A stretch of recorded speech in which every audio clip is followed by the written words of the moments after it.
A ver. Espero que ya se escuche.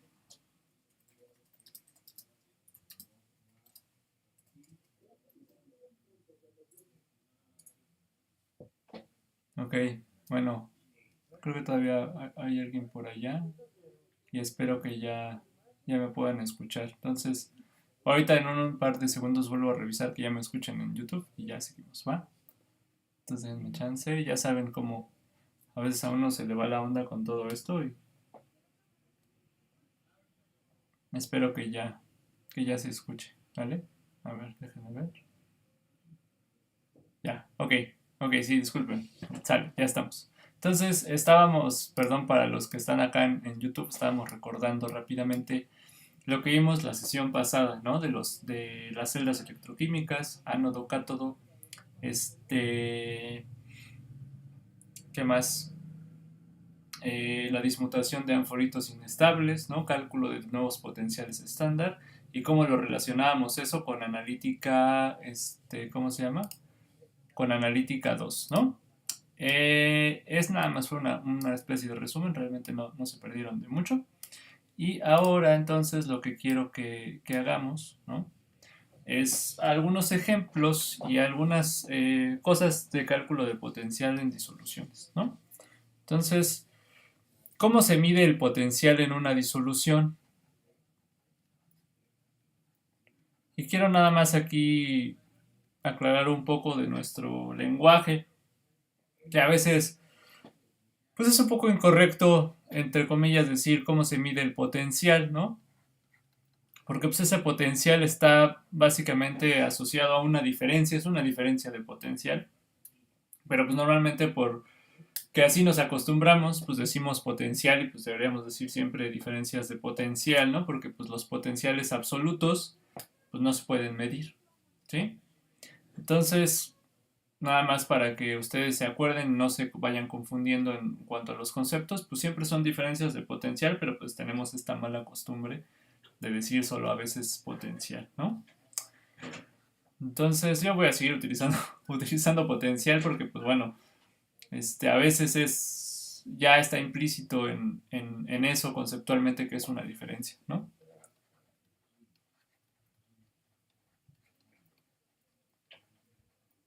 Ok, entonces, ¿cómo se mide el potencial de una disolución, ¿no? Entonces, esta pregunta, ¿no? Pues tiene que ver con lo que vimos la sesión pasada, y perdón ahorita los de el YouTube, porque ellos solo ven mi captura de la pantalla, ¿no? Entonces, cuando yo estoy buscando algo, pues también están viendo todo lo que estoy haciendo acá, ¿no? No solo el pizarrón como los que andan en Facebook o en Zoom. Entonces, lo que estoy haciendo, para los que no están viendo, es solo buscar una imagen de una celda electroquímica, ¿no? Porque básicamente, como se mide el potencial en una disolución, es a través de la construcción de una celda electroquímica, ¿no? Y como vimos la sesión pasada, básicamente una celda electroquímica es un conjunto de materiales, ¿sí? Que me generan interfaces entre los mismos, en las cuales se genera una diferencia de potencial de acuerdo a las características químicas de cada uno de estos materiales, ¿no? Y vimos que básicamente una celda electroquímica está compuesta por al menos dos electrodos, ¿no? Separados por un electrolito. Y pues hay muchos diferentes tipos de celdas electroquímicas, ¿no? Y hay muchísimos ejemplos, ¿de acuerdo? Entonces, pues desde básicamente ¿cómo se llama? Cualquier batería, las baterías de litio, ¿no? Etcétera, ¿no? Es básicamente, pues una celda electroquímica. Y esa es una forma en la cual nosotros también podemos medir el potencial de una disolución, particular, ¿no? Entonces, a ver, ahora sí. Vamos a ver si se pega. Ahí está, ¿no? Entonces, ahí está mi celda electroquímica, ¿no? Y entonces, básicamente, una forma de medir el potencial de una disolución es a través de la construcción de una celda. Como siempre, así como existe la definición del potencial estándar, que lo revisamos también la sesión pasada, que es básicamente la diferencia de potencial de una celda, donde en el ánodo se tiene el electrodo estándar de hidrógeno y todo está determinado a condiciones estándar, ¿no? Entonces, siempre necesitamos tener una referencia. Y en el ánodo, pues siempre tenemos un electrodo de, bueno, no siempre, pero pues básicamente cuando utilizamos un electrodo de referencia, ¿sí? Necesitamos colocarlo en el ánodo para seguir la convención, ¿no? Y la convención, acuérdense que también tiene que ver con esto, que la diferencia de potencial de la celda es el potencial del cátodo menos el potencial medido, el potencial del electrodo del ánodo, ¿no? Por lo tanto, este es el que siempre vamos a utilizar cuando lo hagamos, ¿no? Pues como un electrodo de referencia, ¿no? Para que básicamente la diferencia de potencial de este sistema, acuérdense que un electrodo de referencia es un sistema, ¿sí? Un sistema redox que me va a permitir mantener constante ese potencial, ¿sí? Si no es constante ese potencial de mi electrodo de referencia, pues no me sirve mucho como referencia si se está moviendo, ¿verdad? Entonces, vimos que hay diferentes, ¿no? El electrodo estándar de hidrógeno es la internacional aceptada, ¿no? Cuyo potencial vale cero, tanto el potencial estándar del par protón-hidrógeno vale cero, ¿no?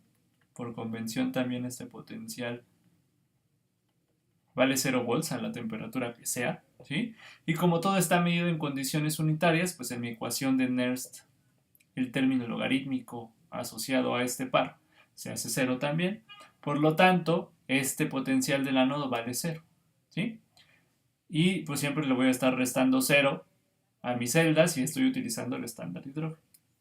Ahora, si yo cambio este electrodo de referencia por algún otro, digamos experimentalmente mucho más práctico, ¿no? Como el electrodo de calomel saturado, el electrodo de plata, cloruro de plata, por ejemplo, ¿no? Pues ese potencial del ánodo ya no va a valer 0, ¿no? Ya va a tener otro valor diferente, pero en principio constante, ¿no? Entonces, básicamente así es como nosotros medimos el potencial de una disolución, ¿de acuerdo? Y recuerden que nosotros también, como estudiantes de este tipo de sistemas, algo que nos interesa mucho es la capacidad de predecir cosas, ¿no? De establecer modelos que nos ayuden a explicar cómo funcionan estos sistemas, pero también que nos ayuden a predecir, a saber qué va a pasar si ahora yo cambio esto. O si yo necesito que esta celda me dé un potencial de tanto, de 1 volt, por ejemplo, ¿no? Pues entonces ya sé cómo yo buscar los pares redox para la construcción de la celda y las concentraciones que yo necesito de mis especies participantes para que me dé ese potencial que yo quiero, ¿no? Que me dé esa capacidad de predecir cosas.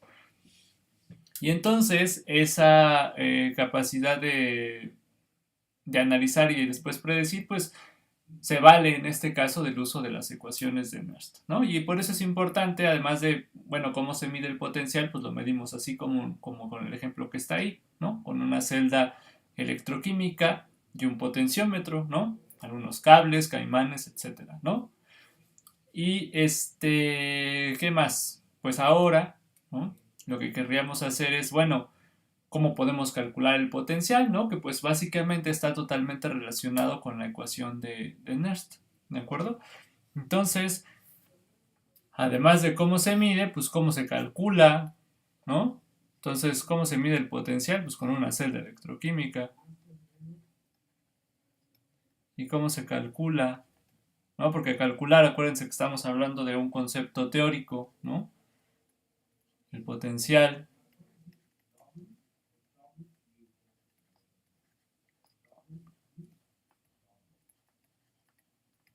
¿Cómo se calcula el potencial de una celda? ¿No? Pues básicamente esto tiene que ver con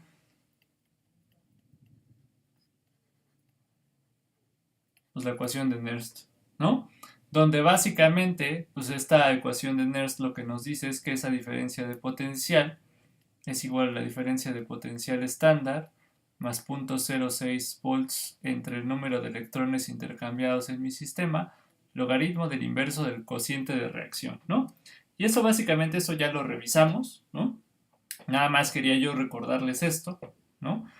porque el potencial de una celda puede ir modificándose en función del tiempo. ¿A qué me refiero? Que nosotros como, digamos, una manera de colocar una clasificación, ¿no? De las celdas, ¿no? Celdas electroquímicas.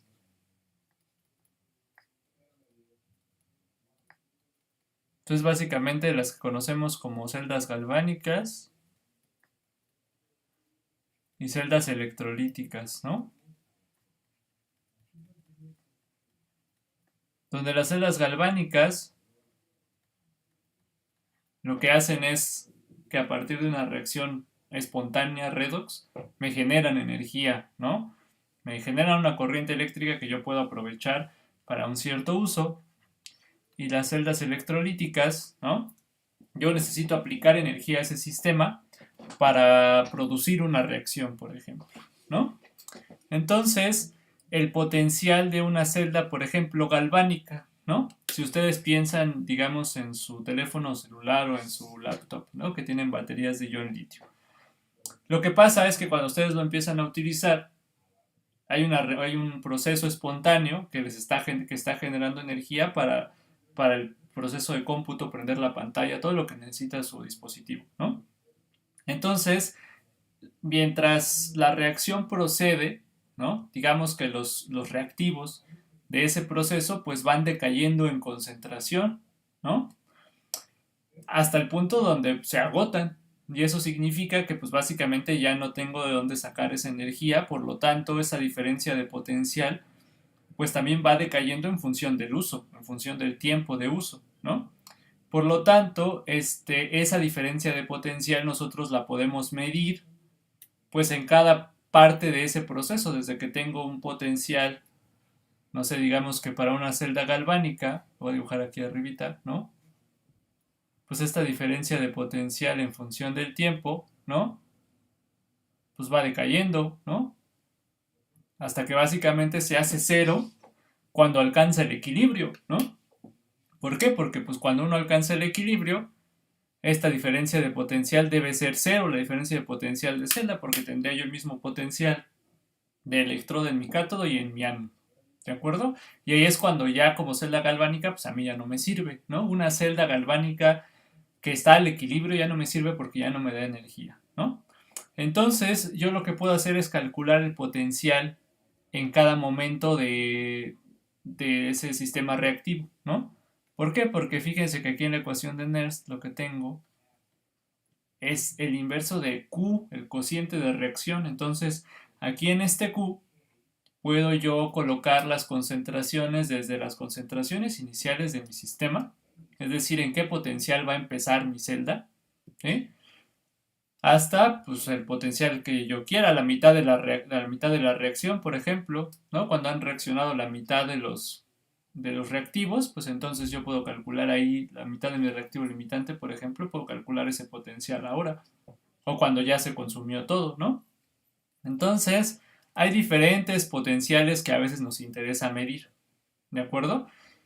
Y uno de los potenciales que también nos interesa mucho medir para una cierta aplicación son los potenciales al equilibrio, ¿sí?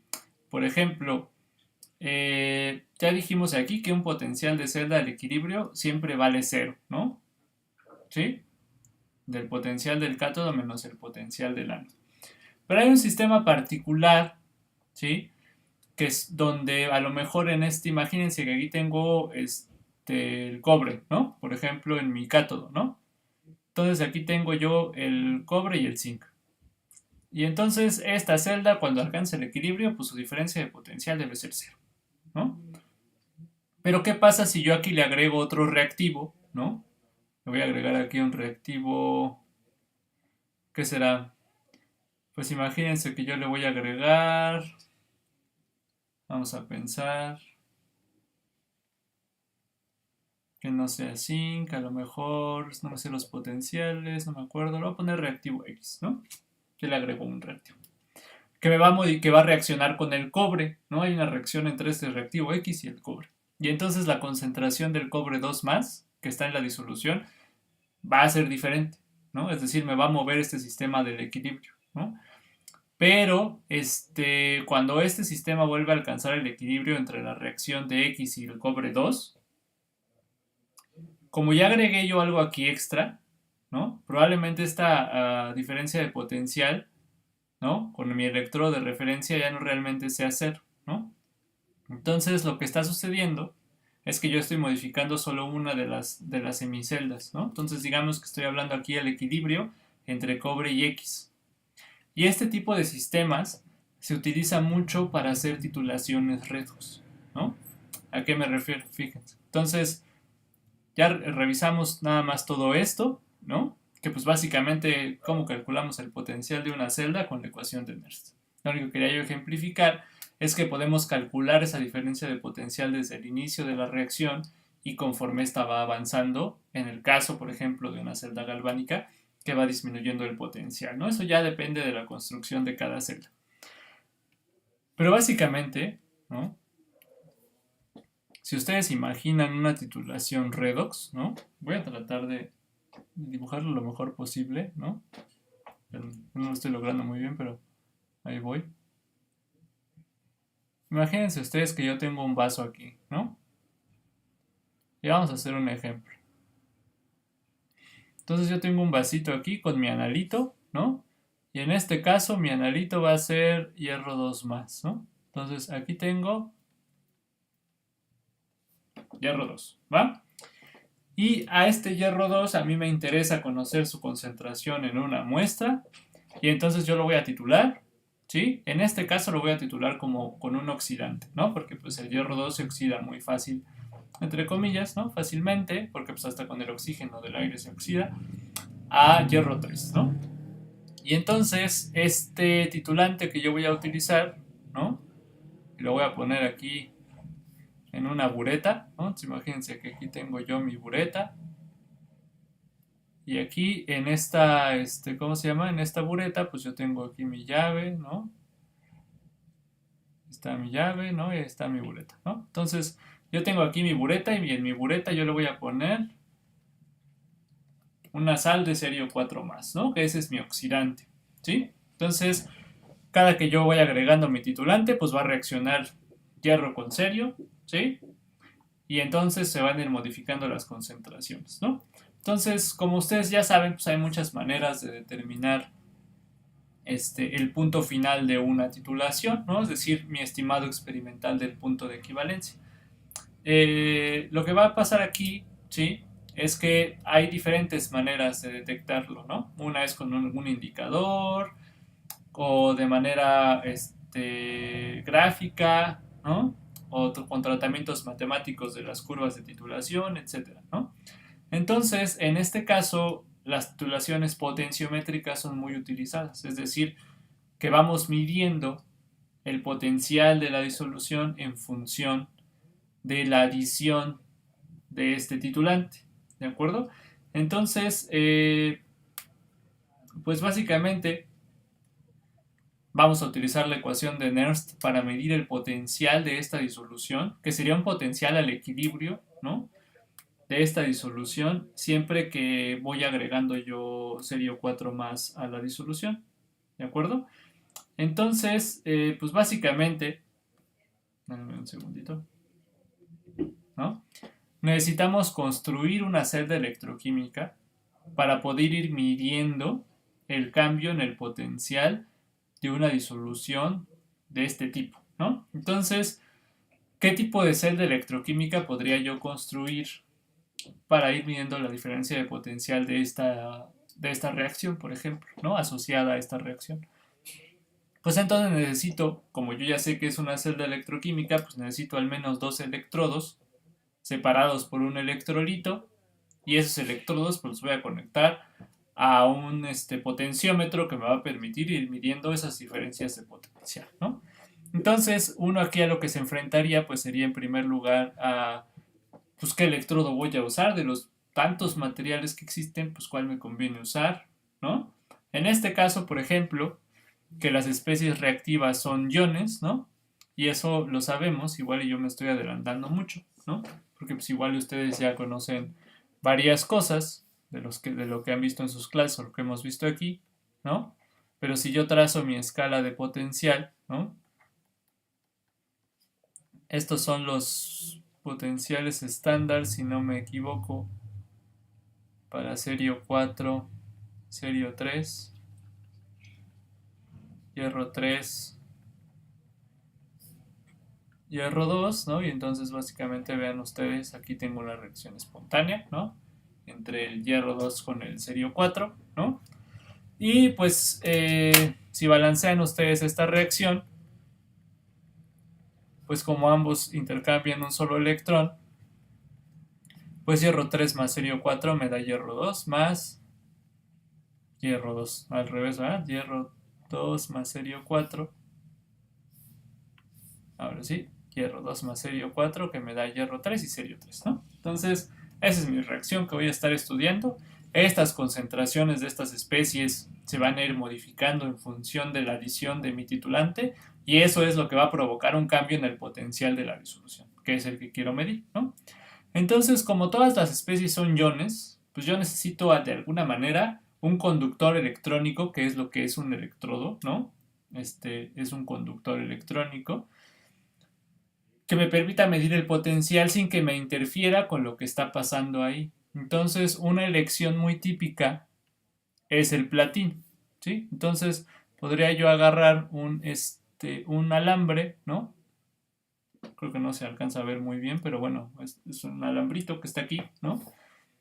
Y ese alambre, pues va a ser un alambre de platino, ¿no? Y el platino, ¿por qué? Pues porque el platino es un metal bastante inerte, ¿no?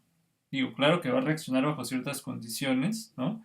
Pero así macroscópicamente el metal pues es inerte hasta cierto punto, ¿no?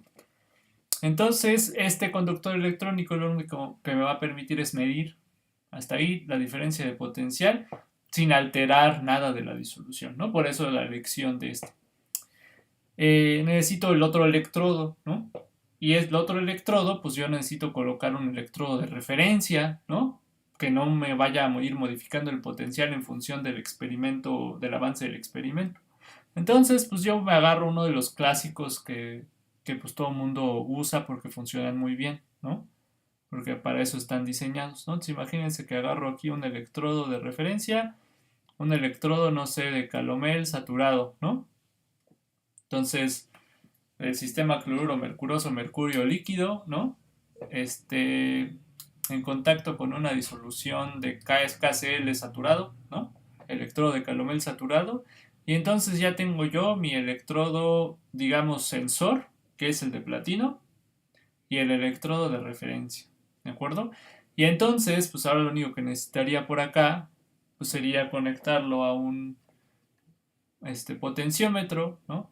Que pues me va a permitir medir la diferencia de potencial de esa celda electroquímica, ¿no? Y el electrolito, ¿dónde está? Pues está en la disolución, pues ahí tengo iones, ahí hay un electrolito, entonces, pues ya estuvo, ¿no? Ahí está mi sistema, ¿sí? Y entonces, pues ya con cada adición de serio 4 se modifican las concentraciones y por lo tanto la lectura aquí en mi potenciómetro pues va a cambiar y yo nada más ya voy anotando en mi bitácora y luego ya voy grafico y hago todos mis cálculos necesarios, ¿no? Entonces ahora lo que vamos a ver es rápidamente cómo se pueden trazar esas curvas de manera teórica, ¿sí? Entonces, para eso, ¿no? Una de las metodologías para trazo de curvas más utilizadas pues es la aproximada por zonas, ¿no? Que es la que vamos a realizar a continuación, ¿de acuerdo? Antes de eso, ¿no? Me gustaría nada más también recordar algunas definiciones en curvas de titulación. El punto de equivalencia, ¿no? Se refiere a cuando yo he agregado mi titulante de manera que reaccione estequiométricamente con mi analito, ¿no? Eso es mi punto de equivalencia, ¿no?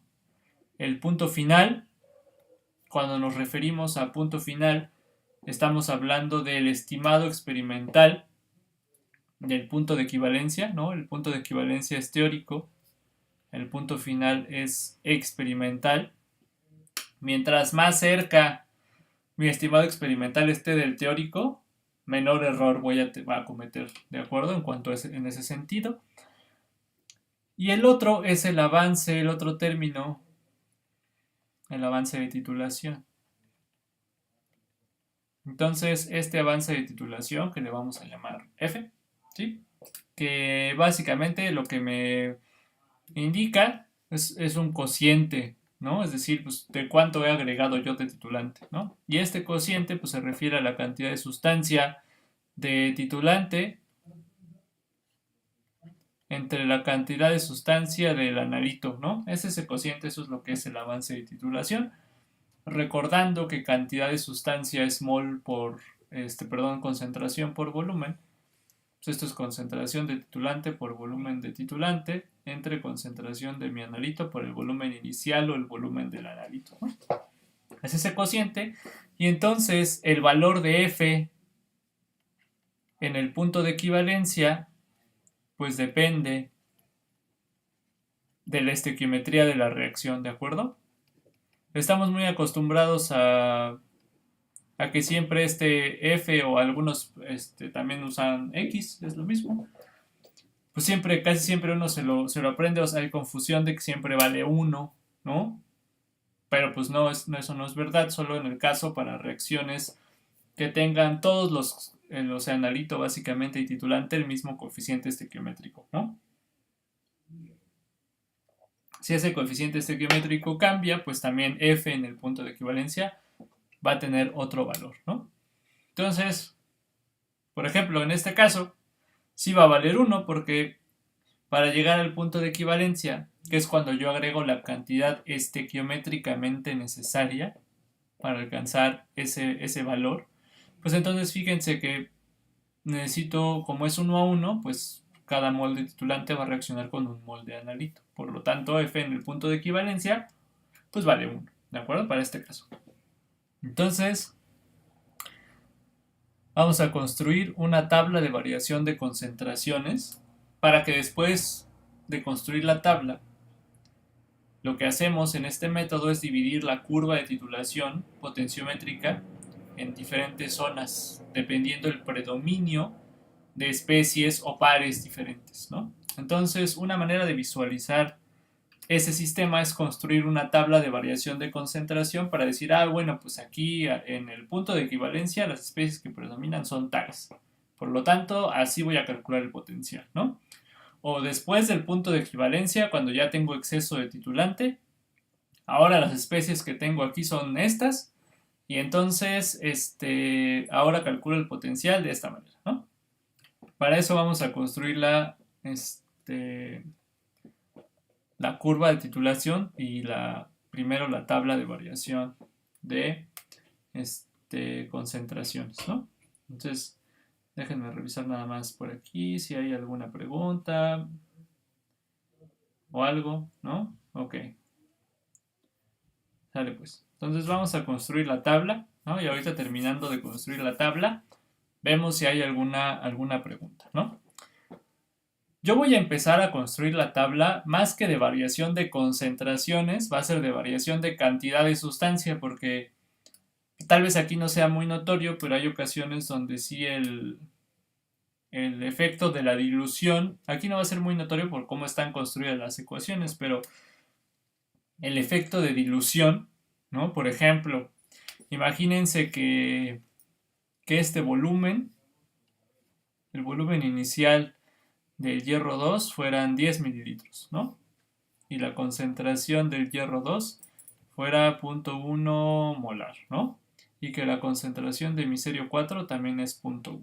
Entonces, están de acuerdo que bajo estas circunstancias, ¿sí?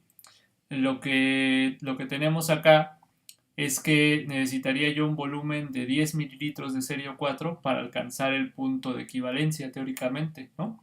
Por lo tanto, pues necesitaría yo, o lo que sucedería, es que este volumen inicial, en lugar de ser 10, en el punto de equivalencia ya vale 20, el doble de lo que tenía yo inicialmente. Lo que significa entonces que este volumen pues va aumentando. Y como va aumentando, pues las concentraciones de las especies, además de que se van modificando por el efecto de la reacción, también se van modificando por el aumento de este volumen, se van diluyendo, ¿sí? Entonces una forma de tomar en cuenta ese efecto es construir mi tabla en función de cantidad de sustancia y después ya ajustar el volumen, ¿no? Entonces eso es lo que vamos a hacer ahorita, ¿sí? Y, ¿cómo se llama? Bueno, es lo que vamos a hacer, ¿va? Entonces, al inicio, yo lo único que tengo es hierro 2, ¿no? Entonces, esa es mi cantidad de sustancia inicial. Ahí está, ¿no? Después, lo que vamos a agregar a esa disolución es serio 4, ¿no? Una fracción f de serio 4, ¿sí? Entonces, por eso le pongo que voy a agregar Fn0. Y la estequiometría, pues también por ahí anda metida, ¿de acuerdo? ¿Por qué? Porque fíjense, ahora lo que voy a hacer yo es dividir la curva en zonas, ¿no? Que es lo que, pues también ya seguro muchos de ustedes ya se lo saben muy bien, ¿no? Nada más lo vamos a revisar rápidamente. Tengo mi curva, ¿no? Diferencia de potencial en función ya sea del avance de titulación o del volumen de titulante, ¿no? Cualquiera de esas dos. Y entonces yo podría tener una curva, por ejemplo, como esta, ¿no? Y entonces lo que vamos a hacer es dividirla por zonas. Al inicio, que sería este punto, antes del punto de equivalencia, que sería todo este conjunto de puntos, en el punto de equivalencia, que sería este de aquí, y después del punto de equivalencia, que es todo este otro conjunto de puntos, ¿no? Después del punto de equivalencia. Entonces lo vamos a dividir en 4 zonas, ¿de acuerdo? Mi primer zona, que es antes del punto de equivalencia, ¿no? Entonces, como este es el punto de equivalencia, pues aquí mi f para este caso pues vale 1, ¿no? Entonces la zona de antes del punto de equivalencia pues se encontrará en este caso contenida en el intervalo entre 0 y 1, ¿sí? Y lo que va a suceder aquí antes del punto de equivalencia es que necesito establecer los balances de materia para este caso, es decir, ¿cómo puedo expresar yo la cantidad de sustancia al equilibrio de todas las especies para muchos equilibrios, ¿cómo se llama? En conjunto, ¿no? Porque si ustedes se fijan, esta curva de titulación, cada puntito que me conforma esta línea, ¿sí? Cada puntito, por diferente que sea, así por que sea muy sutil, son equilibrios diferentes. Esto es un conjunto de un montón de equilibrios. ¿Sí? Cada equilibrio es muy particular porque las concentraciones de ese equilibrio, a pesar de que es la misma reacción, son diferentes concentraciones, ¿no? Entonces, ¿cómo represento ese conjunto de equilibrios en esta zona? Ah, pues con unos balances de materia, por ejemplo. Serio 4 antes del punto de equivalencia en toda esta zona, lo que yo voy a tener es una fracción muy chiquita, ¿sí? Porque va a reaccionar inmediatamente con el hierro 2 y básicamente en toda esta zona el serio 4 es mi reactivo limitante, ¿no? Por lo tanto, lo que voy a tener yo en esa zona, pues es una fracción muy chiquita. Y la voy a poner como epsilon, ¿sí? De hierro 2 más, ¿cuánto es lo que voy a tener? Ah, pues fíjense, lo que hay que hacer es un balance de materia. Lo inicial menos lo que vaya reaccionando de serio 2 por efecto de la adición de serio 4. ¿Cuánto es eso? Ah, pues aquí es muy fácil de ver. Como es una reacción 1 a 1, pues por cada Fn0 que yo agregue de serio 4, va a reaccionar un Fn0 de hierro 2, la misma cantidad, ¿verdad? ¿Sí? Entonces, ese balance de materia aquí es muy sencillo, o entre comillas es más sencillo. Bueno, me refiero a muy sencillo comparado a veces con otros de estequiometrías distintas, ¿no? Entonces, ahí está mi balance, ¿no? Puedo todavía hasta factorizar, ¿no? N0 por F, por 1 menos F, perdón. Lo escribí al revés, 1 menos F, ¿no? Ya está. Ahora, eso es lo que yo tengo antes del punto de equivalencia para mis reactivos, ¿no? Ahora para mis productos, pues es lo mismo. Por cada Fn0 de serio 4, ¿cuánto se forma de hierro 3 y serio 3? Pues aquí también es muy visible, ¿no? Que pues como es la misma estequiometría, pues 1 a 1, pues es la misma cantidad de serio 4 que la que se forma de hierro 3 y la que me genera de serio 3. Hasta aquí no hay mayor dificultad en cuanto a esto, ¿no? Después, ¿no? Aquí me faltó una zona que no le puse el número, ¿no? Entonces, la zona 1 sería el inicio, ¿no? La zona 2 antes del punto de equivalencia, la zona 3 el punto de equivalencia, ¿no? Y entonces en la zona 3, ¿sí? Que es el punto de equivalencia, pues lo que yo tengo es que justamente he agregado la cantidad estequiométricamente necesaria de hierro y serio, hierro 2 y serio 4. Por lo tanto, los voy a tener una fracción epsilon chiquitita, ¿no? Y lo que se me va a formar aproximadamente de los productos, pues es N0, ¿no? Sustituyan aquí su F de 1, porque en el punto de equivalencia acuérdense que mi F vale 1 para este caso. Entonces, pues 1 por N0, pues N0, ¿no? Y aquí también 1 menos 1, pues esto básicamente lo que me dice es que es algo muy chiquito, ¿no? O sea, no va a ser 0, pero va a ser algo muy pequeño. Y en la última zona, después del punto de equivalencia, cuando mi F ahora es mayor a 1, ahora lo que yo voy a tener es un exceso de titulante, ¿no? Hierro 2 ya siempre estuvo ya desde el punto de equivalencia en una concentración muy chiquita. Por lo tanto, pues ya no se van a formar más productos porque ya mi reactivo, uno de los reactivos ya se acabó, básicamente.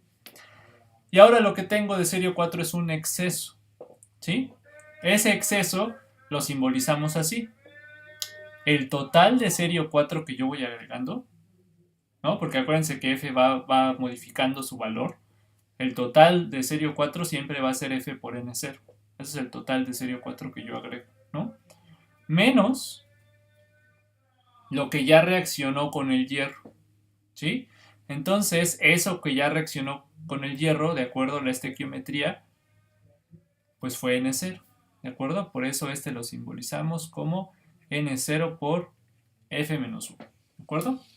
Y esa es básicamente mi tabla de variación de concentración, bueno, de cantidad de sustancia, ¿verdad?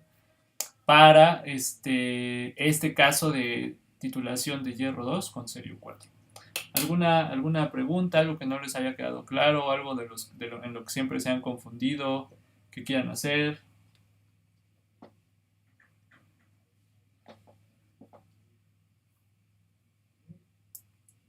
Así es. Ajá, entonces digamos que aquí lo que tendrías que hacer es primero identificar en el punto de equivalencia cuánto vale mi F, ¿no? Y entonces, pues básicamente siempre tu zona de antes del punto de equivalencia va a consistir entre el intervalo de F0 y el F de tu punto de equivalencia, sea lo que sea que valga. ¿Sí? No, nada. Entonces, ¿alguien más?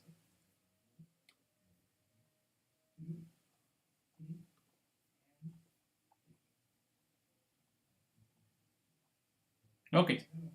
Bueno, veo entonces acá también en Facebook y en YouTube que no tenemos preguntas.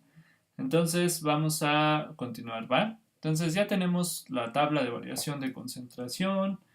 Y ahora nada más lo que nos faltaría pues, es trazar, ¿no? Y ahorita, de acuerdo a lo que nos preguntaba, creo que era Jacqueline, ¿no?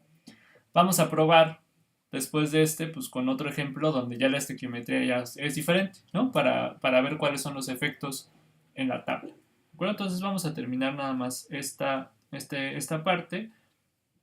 Entonces, denme un segundito. Ahí está. Voy a borrar entonces, pues básicamente todo esto, ¿no? Para tener espacio para lo demás.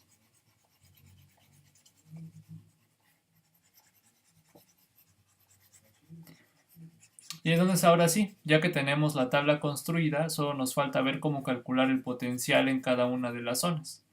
Entonces, lo que vamos a hacer es que vamos a establecer un predominio de especies, ¿no? Entonces, fíjense, cuando mi F vale 0, cuando estoy al inicio, si yo construyo, bueno, no es necesario que la construya, ¿no? Pues básicamente lo único que tengo es hierro 2 más, ¿no? Teóricamente solo hay hierro 2 más en esa disolución y por lo tanto el potencial de esta disolución, que así como habíamos construido la celda electroquímica, se refería al potencial del cátodo, porque en mi ánodo tenía mi electrodo de calomel saturado como referencia, pues básicamente es indefinido. No que vaya a ser indefinido de experimental, ¿no? Sino de manera calculada. Yo no lo puedo calcular a través de la ecuación de Nernst así como así, ¿no? Porque, pues, si se acuerdan, eso debería ser igual a esto, ¿no? El potencial de ese cátodo pues es igual al potencial estándar hierro 3 hierro 2 para el inicio, ¿no? Cuando solo hay hierro 2. Si uno lo quisiera establecer, pues haría algo como esto, ¿no? Concentración de hierro 3. Ay, no sé por qué no me deja escribir, denme un segundito. Concentración de hierro 3 más, ahí está, entre la concentración de hierro 2 más, ¿no? Y la concentración de hierro 2 más, yo sí sé que tiene un valor, ¿no? Habíamos puesto 0.1, ¿no? Acuérdense, lo voy a escribir por acá. C0 le habíamos puesto 0.1, ¿no? Un volumen, creo que le pusimos 10 mililitros. Y esta concentración del titulante también valía 0.1, ¿no?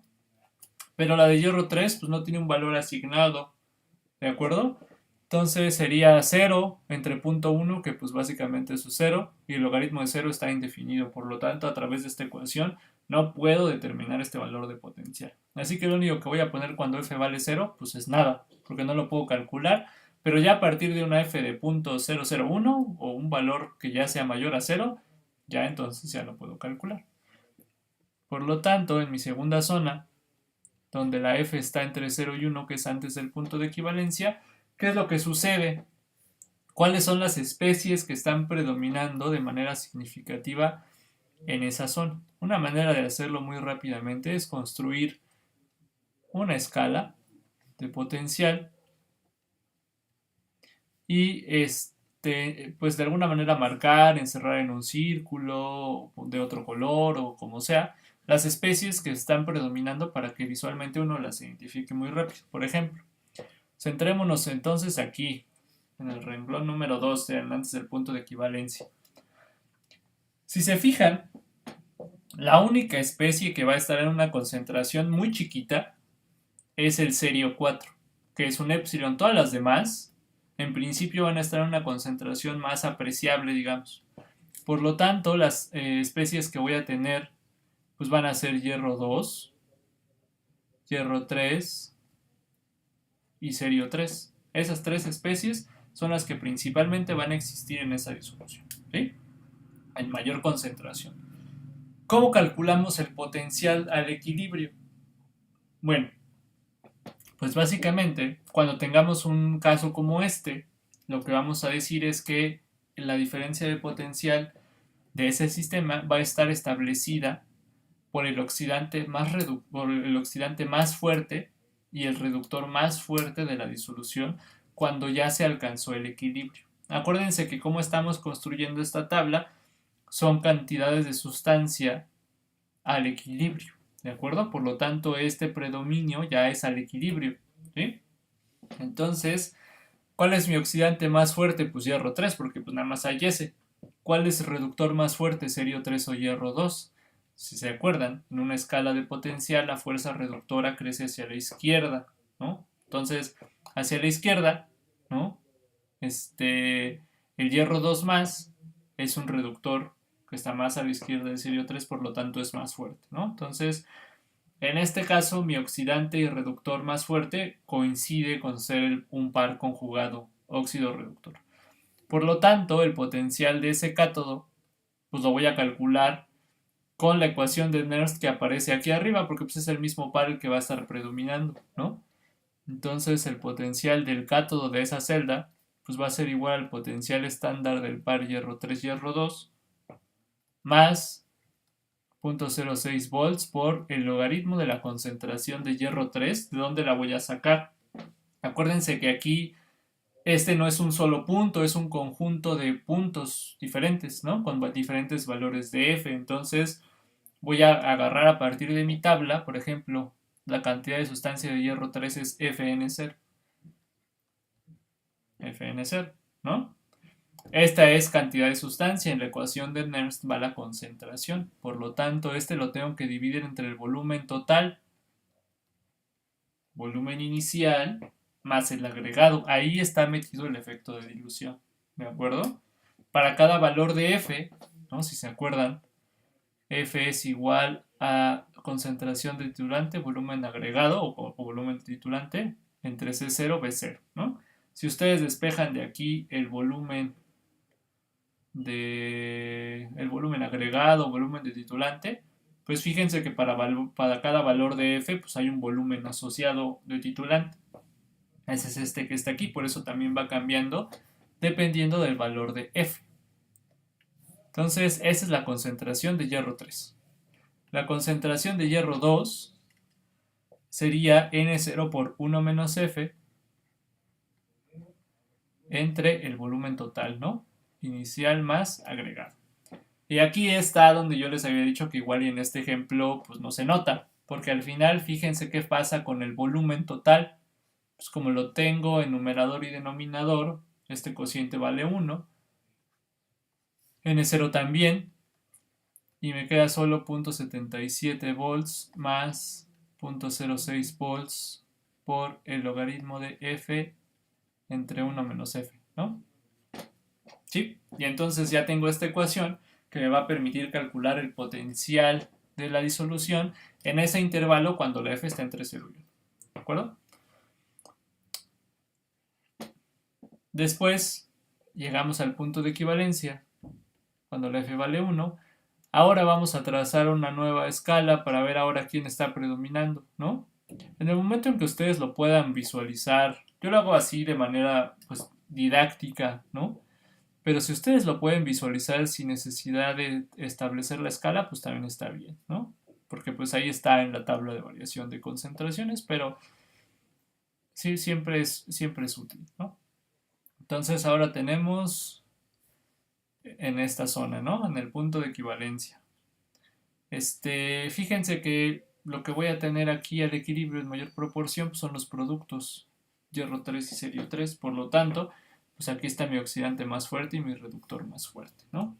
Y si ustedes recuerdan, resulta que cuando tengo esta situación, ¿no? Hay una ecuación que me permite calcular muy fácilmente el potencial y esa es la siguiente. El potencial de este cátodo va a ser igual a básicamente esta ecuación, ¿no? A ver si se acuerdan, seguro sí. Digo, no la dedujimos aquí, porque pues tampoco es tal la finalidad como de deducción, ecuaciones, sino más aplicación. N1 es 0,1 más N2 es 0,2 entre N1 más N2. ¿A qué se refiere esta ecuación? Esta ecuación la podemos utilizar para calcular el potencial al equilibrio de una disolución cuando tengo este caso. ¿Qué caso? Oxidante de un par, aquí está el hierro 3. Reductor de un par diferente, serio 3. Cuando no hay reacción espontánea entre ellos. Entonces, por cómo están acomodados, aquí no hay reacción espontánea entre ellos. Por lo tanto, una manera rápida de calcular el potencial, ¿sí? Es utilizar esta ecuación. ¿De acuerdo? Entonces, aquí nada más sería cuestión de sustituir. ¿A qué se refiere N1? ¿No?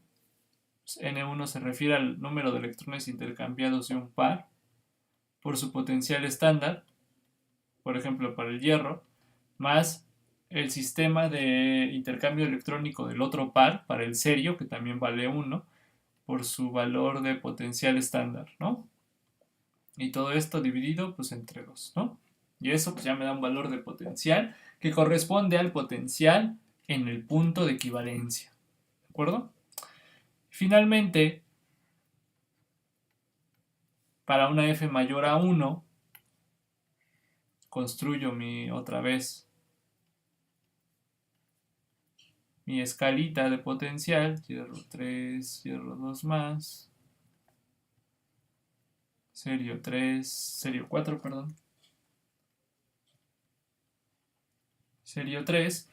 Y me fijo cuáles son las especies que están predominando el equilibrio en esa zona después del punto de equivalencia. Pues fíjense que la única que va a estar en una concentración muy pequeñita es hierro 2, ¿sí? Entonces, pues lo que me queda es hierro 3, serio 4 y serio 3. Y aplico la misma. Reductor más fuerte, pues solo hay uno. Oxidante más fuerte, serio 4 o hierro 3.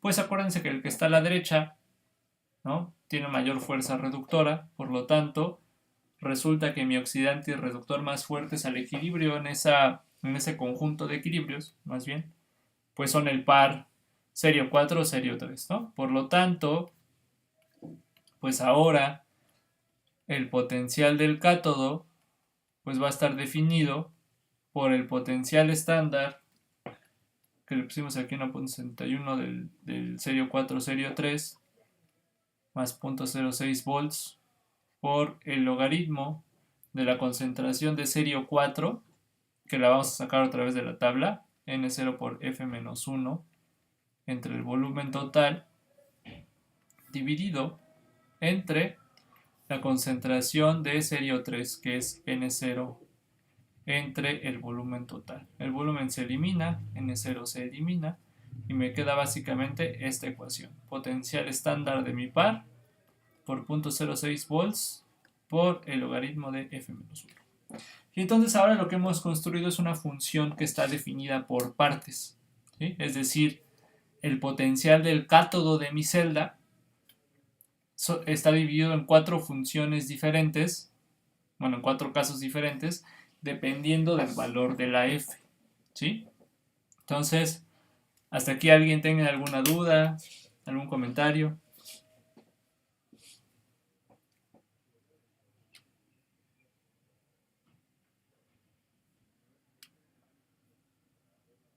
Ok, muy bien. Entonces, lo único que...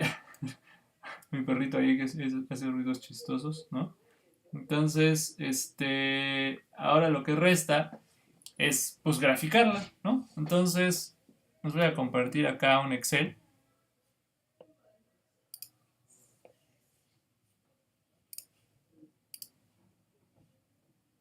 ¿No? Ahí está el Excel.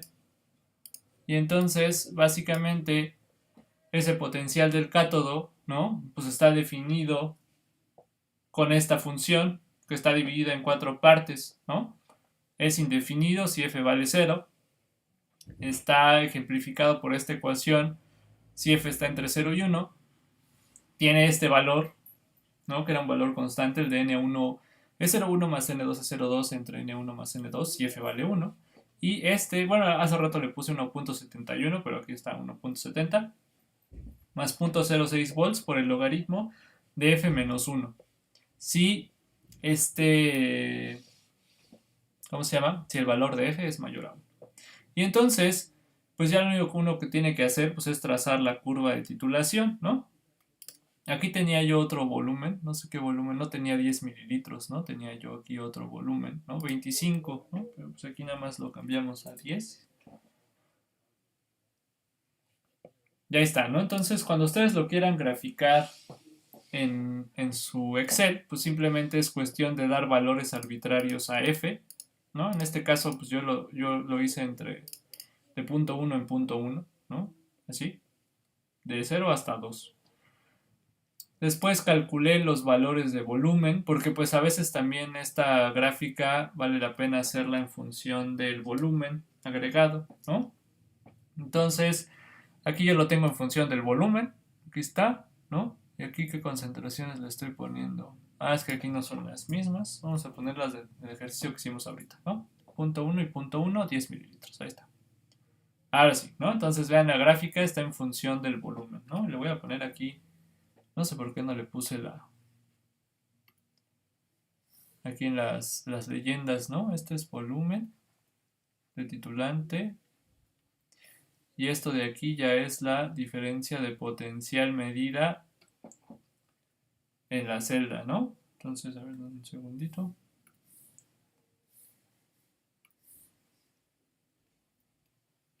Ahí está. Ahora sí. Entonces, les digo que lo que tienen que hacer aquí es colocar eh, la, el F, valor arbitrario, pueden calcular el volumen. Aquí es donde está metida la ecuación que está definida por partes. Estas cuatro ecuaciones están metidas aquí. Por ejemplo, fíjense que aquí le puse colores, ¿no? La 1, que es la amarillita, aquí está, pues está indefinida. La roja, que es esta, vale f entre 0 y 1. Entonces aquí está entre punto 1 y punto 99. Esa es la ecuación que estoy utilizando aquí en mi Excel. Y en el punto de equivalencia tengo esta constante que le puse la verde. Y en el azul, esta última ecuación, ¿no? Y así es como básicamente lo estoy construyendo hasta ahorita. Y tengo algunas preguntas aquí en el Zoom, entonces las voy a leer, ¿va?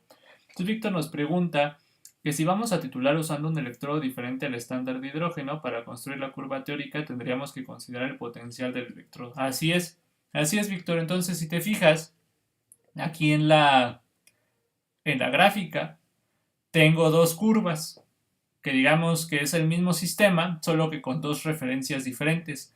Una respecto al estándar de hidrógeno y una respecto al de calomel saturado. ¿Sí? Entonces, fíjate que si fuera el estándar de hidrógeno el que estuviéramos utilizando, de esta columna donde tengo mis cálculos, lo voy a hacer un poco más grande por si no alcanzan a ver. Esta columna donde tengo mis cálculos de la función, ¿no? Que son estas. Pues aquí lo único que voy a hacer es restarle 0, ¿no? Porque como mi electrodo es el estándar de hidrógeno, pues mi potencial de ánodo siempre vale 0, pues los valores son los mismos. Sin embargo, si utilizo otra referencia, por ejemplo, aquí el de calomel saturado, pues le estoy restando 0.24 volts a este potencial, a todos los valores de potencial, ¿no? Y entonces lo que obtienes son curvas como estas, que son simplemente, si tú cambias tu referencia, pues van a estar desplazadas como hacia arriba o hacia abajo, pues dependiendo del potencial del electrodo de referencia que estás usando, pero digamos la relación matemática entre ellas mismas pues sigue siendo la misma, ¿va? Eh, ok, y Quetzalcin también nos pregunta aquí que dice, entonces podríamos deducir de manera general que se prioriza la ecuación del par, así estén presentes el reductor y el oxidante más fuerte de diferente par. No, lo que está pasando aquí es que justamente lo que estamos buscando primero es el oxidante y reductor más fuertes al equilibrio, ¿no? Entonces, si me voy a regresar tantito, mira, por ejemplo, aquí en la arriba en la zona 2 busqué primero el oxidante y reductor más fuerte. Oxidante y reductor más fuerte, que es mi par en este caso. ¿Sí? También sucede en el caso 4. Mi oxidante y reductor más fuertes al equilibrio son del mismo par, pero en el caso 3 eso no pasa. Tengo mi oxidante y reductor más fuertes no son del mismo par, son de pares diferentes, ¿no? Entonces, no es que se priorice la ecuación del par, sino que siempre buscas tu oxidante más fuerte y reductor más fuerte al equilibrio, que en estos casos resultaron ser un par más bien. ¿Sí? Entonces es un poquito al revés, ¿no? ¿Sí? Quetzalcin. Okay, bueno, ahorita veo si con eso ya quedó, les quedó más claro y mientras voy a ver también acá si tienen preguntas en Facebook o en YouTube. Igual recuerden que si tienen preguntas pueden escribirlas y yo voy a estar al pendiente de sus preguntas así cada cierto tiempo, ¿no? Entonces, ustedes pregunten. Listo, entonces ya me voy a regresar acá al Zoom, ¿sí? Y voy a seguir con mi Excel.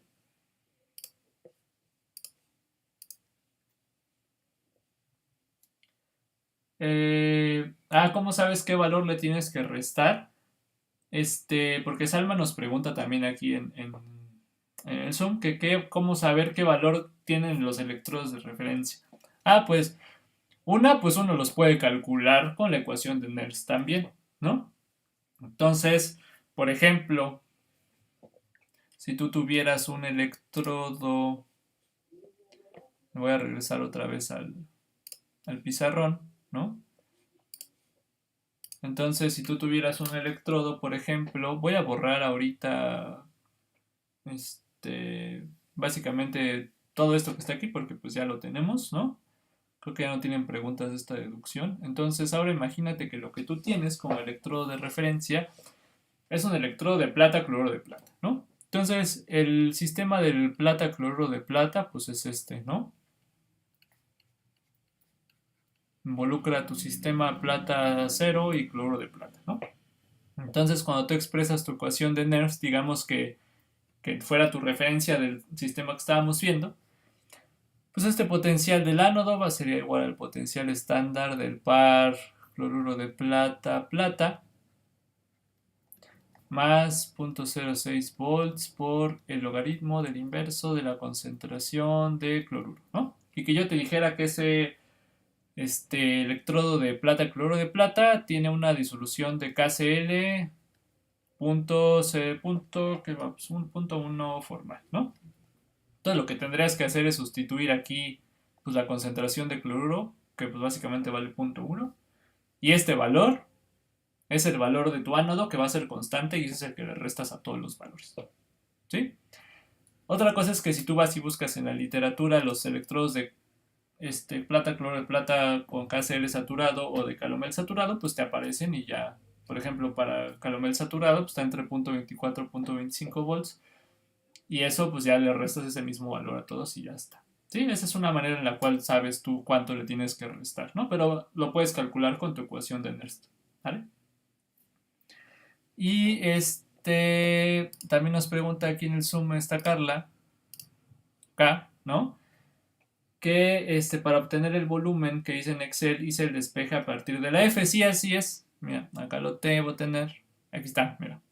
Entonces, como F es CB entre C0, B0, el volumen agregado pues es F por C0, B0 entre C, ¿no? Entonces, a partir de aquí, calculé estos volúmenes, ¿no? Ahí está, esta es la ecuación que aparece acá arriba, ¿sale?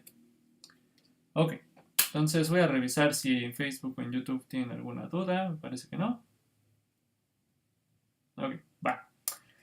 Ahora, ya les digo que lo único que quedaba hacer, pues era, pues trazar las curvas, ¿no?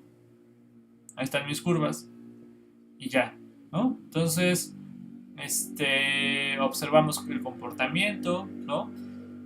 Nos puede servir también para encontrar un indicador. Hay indicadores redox también, así como hay ácido base, que son los que pues, todos conocemos, ¿no? Desde la secundaria o algo así, ¿no? Entonces también hay indicadores redox, por ejemplo, ¿no? Que dependiendo del potencial de la disolución pueden cambiar de color, ¿no? Dependiendo del potencial. También hay otros que no necesariamente es por efecto del potencial, sino por efecto de la concentración de algunas especies que pueden formar complejos o cosas así, ¿no? También existen esos indicadores, ¿no? Y esta curva pues, nos podría servir para ver el efecto del comportamiento de estos indicadores, ¿no? La selección correcta, para hacer, por ejemplo, predicciones, ¿no? Corroborar que lo que me está dando en el laboratorio sí está bien, ¿no? Porque una cosa que a veces en Redox no se hace el énfasis debido es que para esta reacción no se da, no se da esto que voy a decir, pero en algunas otras sí, que es el efecto de la cinética de las reacciones. Hay algunas reacciones redox que no son muy rápidas, que digamos, ¿no? Entonces, imagínense ustedes una titulación ácido-base que hayan hecho ustedes con su bureta, ¿no? Y aquí tienen su manita así agitándole, ¿no? Y o otro agitador magnético, y ustedes van agregando así como muy quitados de la pena todo el tiempo, así hasta que uno ya ve el vire, no sé, fenolftaleína, timolftaleína, el que sea, y se detiene, ¿no? Y uno en ningún momento piensa en la velocidad de esas reacciones, porque imagínense que la reacción fuera muy lenta, ¿no?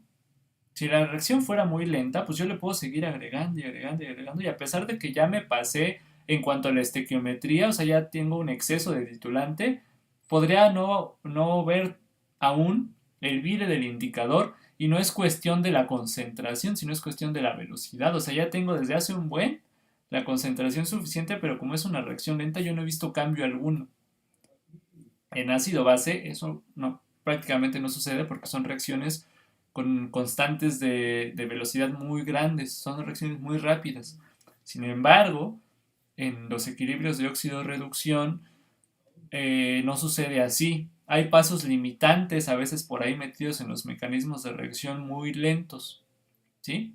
Entonces, por eso les digo que en este caso no sucede así y es una reacción rápida, ¿no? Por eso de hecho es una de las que se utilizan o están hasta en clásica del libro de texto, la de hierro 2 con serio 4 que acabamos de ver, ¿no?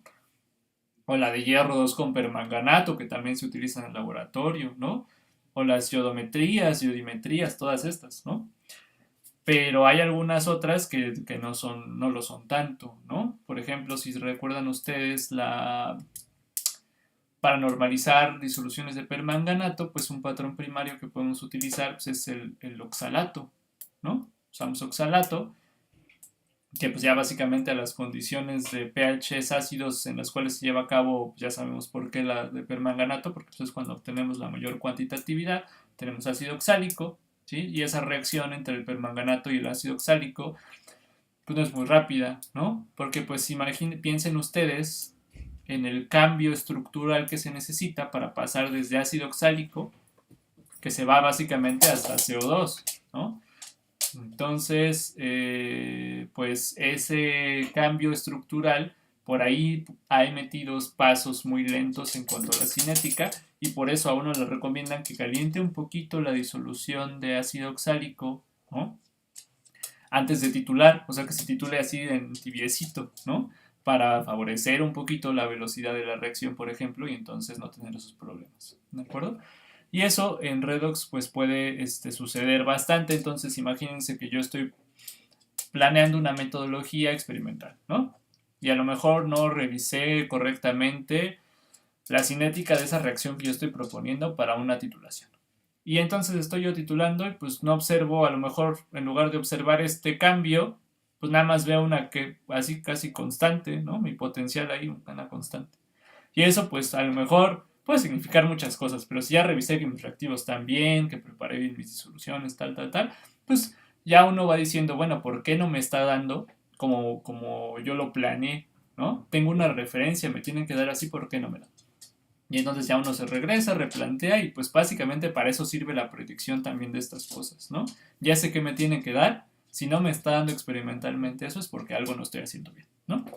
Entonces, ahí está, la curva de titulación, ¿no? ¿Alguna otra duda, algún otro comentario? Ok, entonces, lo que cambiaría, ¿no? En cuanto a la incorporación de equilibrios simultáneos a este sistema, y ya lo borré, ¿verdad? Entonces, básicamente es que, bueno, lo tengo acá, tengo las ecuaciones. Es que básicamente aquí estos valores de potencial pues ya no van a ser los mismos porque van a ser potenciales estándar condicionales, ¿no?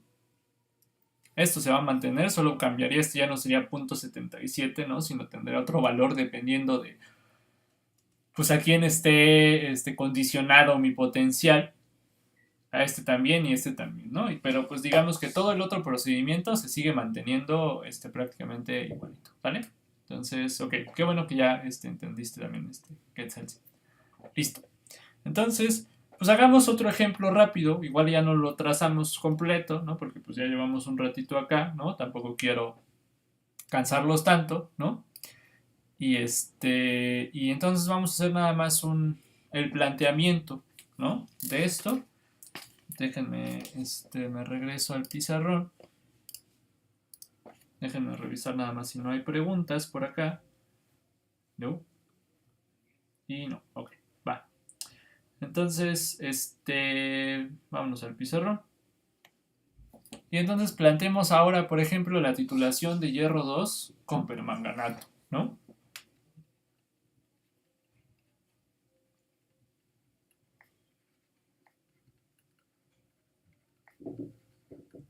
No vamos a poner ahorita concentraciones, nada más vamos a plantear así, ¿eh? Para llegar a las ecuaciones y ya está. En primer lugar, ¿no? pues vamos a ver cuál es mi reacción de titulación, ¿no? Entonces, para conocer cuál es la reacción de titulación, pues lo más fácil es plantear como siempre, que es lo que trato de recomendarles bastante, ¿no? Que siempre tracen sus escalas de predicción de reacciones, porque la verdad sirven mucho para visualmente identificar qué es lo que va a estar pasando. Y entonces, pues sí, claro, hierro 2 más reacciona con el permanganato para formar manganeso 2 más y hierro 3 más, ¿no? Este potencial 0.77 volts, este potencial 1.51 volts a pH 0, ¿no? Que es el que ya hemos visto. Entonces, ya habíamos visto esta reacción también, ¿no? Entonces, pues ya la vamos a escribir balanceada, ¿no? 5 hierro 2 más permanganato, más 8 protones. Vamos a suponer que esto está amortiguado a pH 0. 5 hierro 3 más manganeso 2 más 4 agua, ¿no? Esta está mi reacción de titulación, balanceadita y todo bien. Entonces ahora, para construir mi tabla, pues yo ya sé que voy a tener 4 partes, ¿no? Que voy a tener al inicio, ¿no? Que voy a tener antes del punto de equivalencia, que voy a tener el punto de equivalencia y que voy a tener después del punto de equivalencia, ¿no? Eso ya lo sé. Ahora, ¿quién me podría decir cuánto vale F en el punto de equivalencia para este caso? ¿Cuánto valdría F en el punto de equivalencia? De acuerdo a lo que vimos. A ver, ¿quién se anima?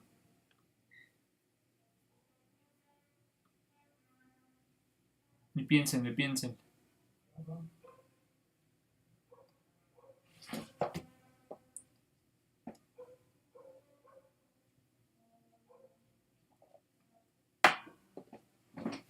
A ver, unos segunditos para que le piensen.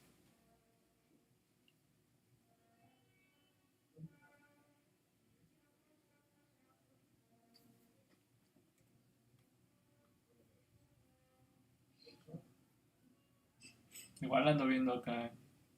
Bueno, esto, como está un poco desfasado, ¿no? Tomás, estoy viendo en YouTube y en Facebook. Si alguien pone la respuesta, pues también se va, ¿verdad? Entonces, un quinto, ¿no? María Fernanda nos pone que un quinto. Exactamente, eso es lo que vale F en el punto de equivalencia. ¿De acuerdo? ¿Por qué? Ah, pues porque si se acuerdan, F es el cociente entre la cantidad de sustancia de titulante entre la del analito. Y de acuerdo a la estequiometría, ¿sí? Yo necesito agregar solo una quinta parte de permanganato para que reaccione con el hierro 2. Por lo tanto, F en el punto de equivalencia vale un quinto, ¿no? Es decir, pues básicamente punto 2, ¿no? Es lo que vale la F en el punto de equivalencia. Por lo tanto, ahora mis límites, ¿cómo quedan? Bueno, inicio, F igual a 0.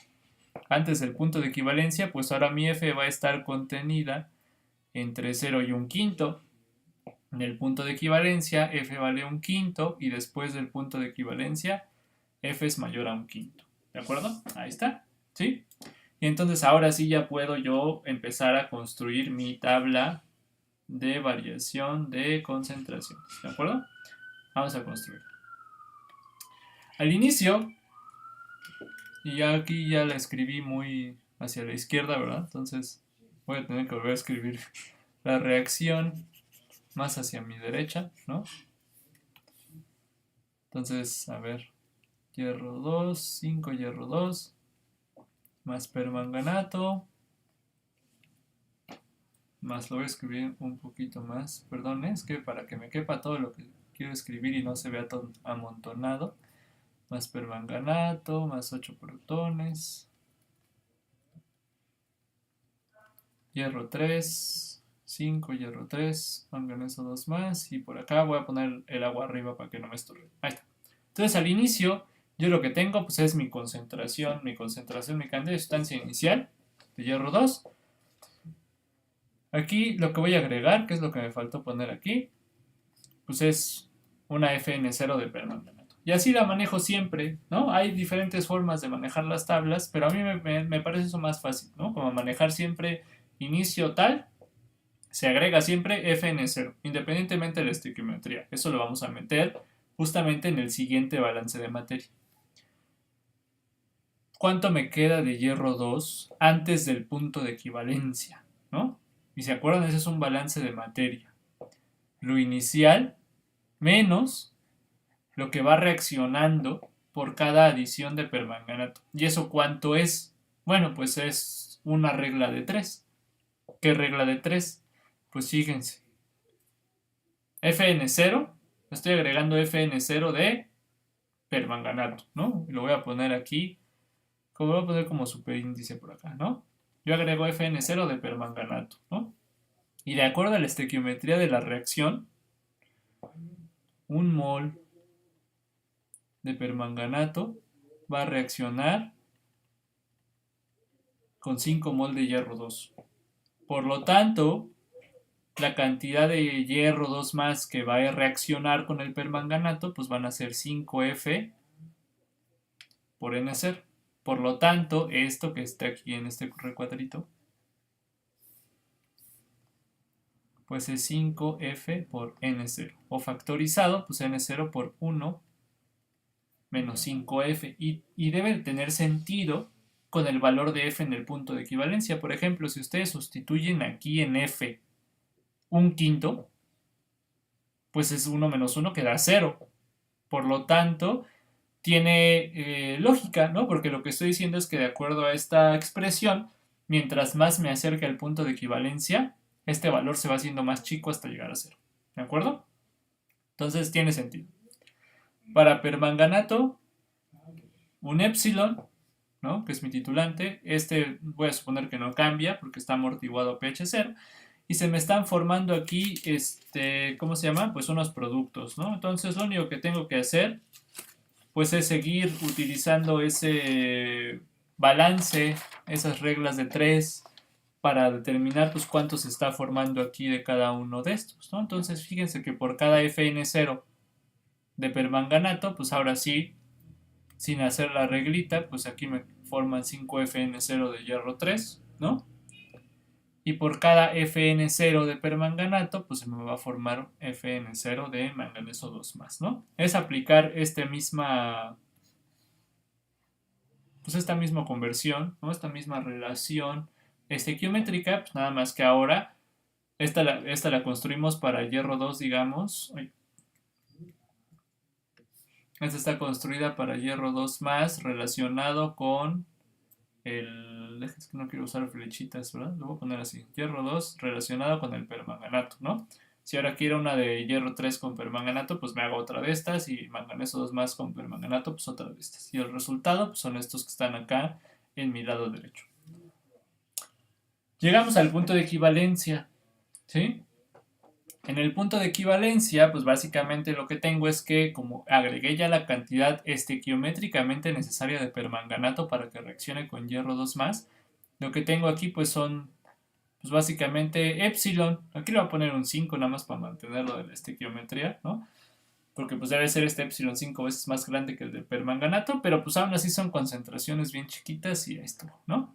¿Cuántos voy a formar de hierro 3 más, no? Ah, pues de acuerdo a la estequiometría, si al inicio tengo N0 y si yo ya transformé, lo que estoy suponiendo es que se transforma al 100% todo, pues aquí voy a tener N0 y aquí tendría un quinto de N0. También lo pueden verificar sustituyendo el valor de F en el punto de equivalencia en estas de aquí arriba. Si ustedes en esas dos ecuaciones sustituyen F de un quinto, pues les da esto que está aquí abajo, ¿va? Entonces, si se fijan, cuando uno lo va construyendo así, con la lógica de vida, pues todo conecta, ¿de acuerdo?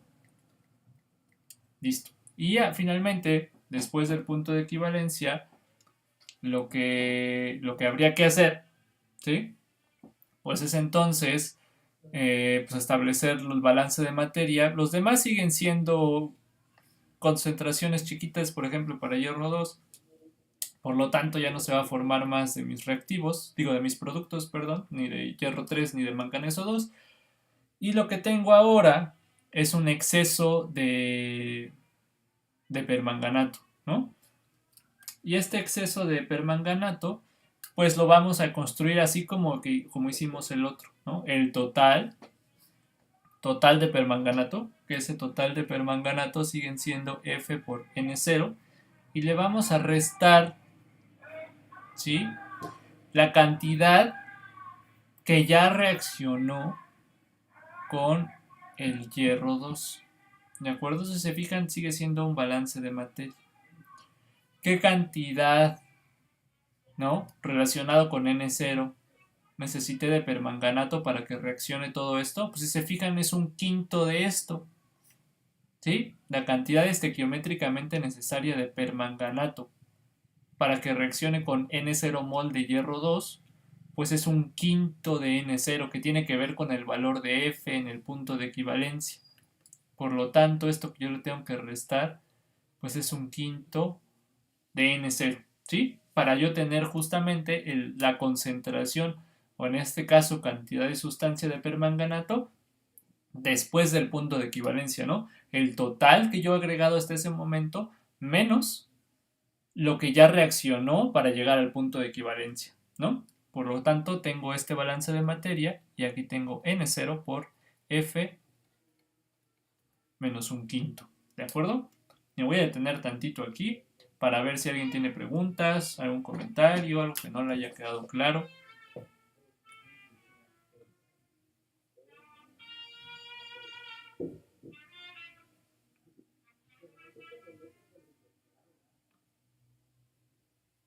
Ok, bueno, entonces, si no tienen preguntas, espero que sea realmente porque ya lo entendieron del todo, porque a veces siento yo que estos temas, cuando ya la estequiometría es diferente y estos balances en materia a veces cuestan trabajo, ¿no?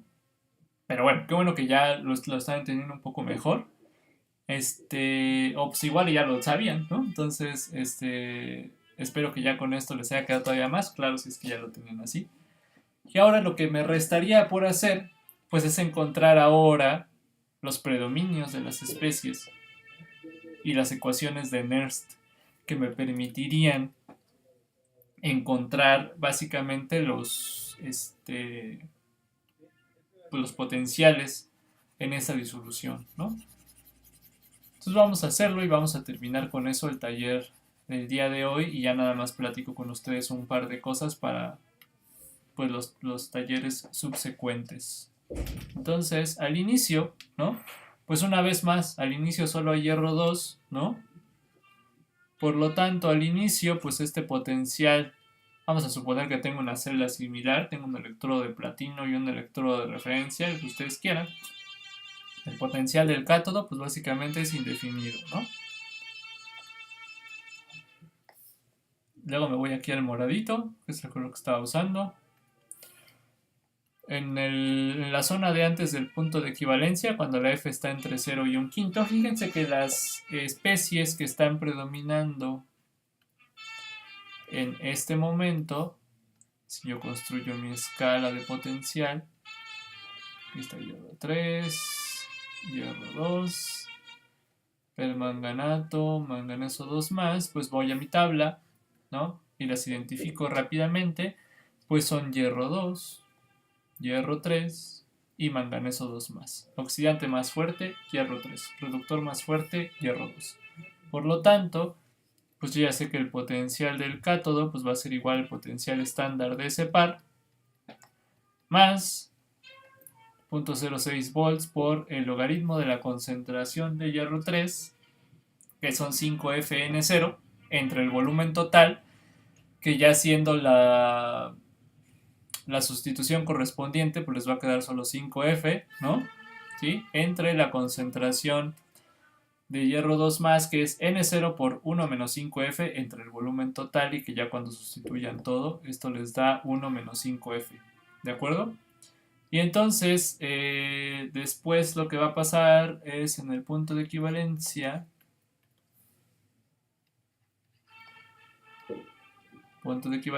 ¿no? Ahora construimos nuestra otra escalita, ¿no? En el punto de equivalencia, ahora, ¿qué es lo que tenemos? Entonces, perdón que me esté tardando tanto en hacer todo esto, pero creo que visualmente es muy clarificante, le ayuda a uno a entender cosillas, ¿no? Sí es punto cero, no, este sí es punto 06 entre uno. Nos pregunta Salma aquí en el chat que si este no sería punto 06 entre 5, no, porque si te fijas corresponde a la ecuación de Nernst del par hierro 3, hierro 2, ¿no? Y en este nada más hay intercambio de un solo electrón, ¿va? Entonces aquí sí es nada más un entre uno, ¿va? Ok, entonces acá identificamos ahora nuestras especies, ¿no? Que básicamente pues son hierro 3 y manganeso 2, ¿no? En el punto de equivalencia. Situación igualita que la vez pasada, y eso va a suceder en todos los puntos de equivalencia de reacciones de este tipo redox. Oxidante de un par, reductor de otro par, no hay reacción espontánea, por lo tanto el potencial N1 es 0,1 más N2 es 0,2 entre N1 más N2. Ahí está. Es el potencial en el punto de equivalencia. Y después del punto de equivalencia, ¿no? Lo que tenemos entonces, vamos a construir otra vez nuestra escalita de potencial para identificación de predominios. Hierro 3, hierro 2, permanganato y manganeso 2. Nos vamos a la tablita y lo que encontramos entonces es que el único que va a estar en una concentración chiquitita es hierro 2, ¿no? Entonces tenemos hierro 3, permanganato, manganeso 2, oxidante más fuerte, claramente el permanganato, reductor más fuerte, manganeso 2. Entonces ahora sí el potencial catódico está asociado al sistema permanganato, manganeso 2 más, ahora sí este 0.606 entre 5, logaritmo de la concentración de permanganato entre la concentración de manganeso 2 más, y si ustedes hacen esa sustitución les debe quedar logaritmo de 5 por f menos un quinto. Ahí está. ¿Sí? Entonces, esas son las ecuaciones a las cuales uno llegaría y pues ahora tendría que sustituir en el Excel y todo esto, ¿no? ¿Algún comentario, alguna pregunta?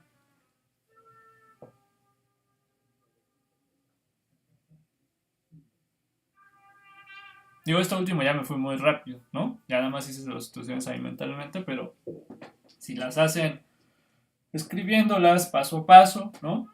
Van a ver que tienen que llegar a las mismas, ¿de acuerdo? Entonces déjenme revisar si hay alguna otra duda, pregunta por acá. No, me parece que no. Entonces,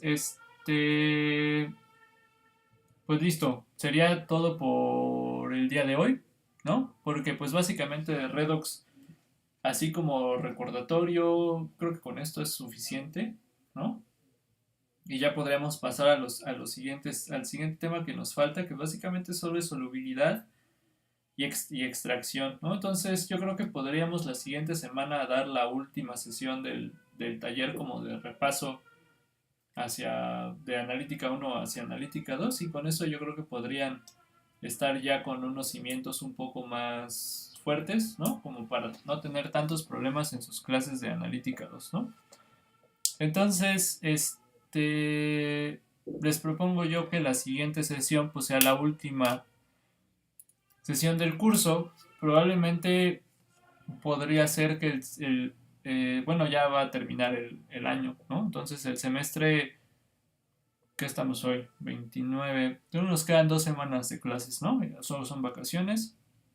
Y luego en enero volvemos a empezar casi luego. Entonces creo que ya va a estar un poco más difícil para ustedes también, y para mí, para todos, ¿no? Final de semestre. Si de por sí ahorita pues uno va notando como ya la asistencia pues va cayendo, que es normal, ¿no? Pues, pues obviamente hay tareas y hay cosas que hacer, ¿no? O hasta pues me desvelé todos los días y el domingo pues ya me quiero dormir, ¿no? Nada más.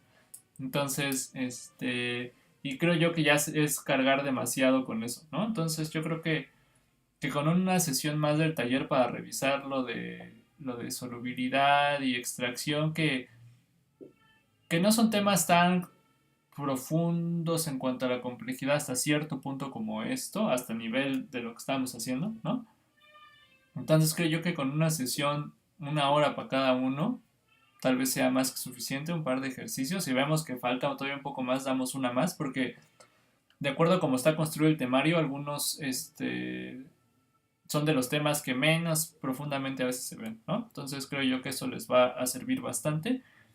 Y pues listo, con eso sería pues básicamente todo el curso, ¿no? Y pues digamos que tentativamente es una sesión más y listo, ¿no? Ok, bueno, me gustaría saber si tienen alguna otra antes de terminar, alguna otra duda, algo que tal vez ya no tengan que ver exactamente con lo que acabamos de ver de trazo de cursos de titulación, que sea tal vez de Redox, que todavía no, o que les cueste trabajo visualizar, ¿no? Como escucharlos un poco a ver qué es lo que a ustedes les cuesta trabajo, que todavía no les ha quedado claro.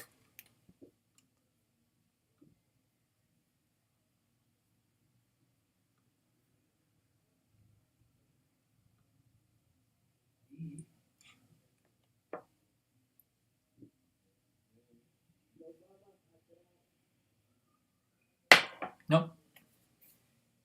Ok, va, perfecto. Entonces, pues por hoy es todo, ¿no? Gracias por seguir asistiendo, ¿no? Yo sé que también cuesta trabajo, ¿no? Luego también ya uno, pues ya el domingo a veces quiere dormir, pero bueno, ¿no? Entonces, espero que hasta ahorita les haya servido y nos vemos entonces el siguiente domingo igual a las 10. ¿De acuerdo? Entonces, nos vemos la siguiente semana.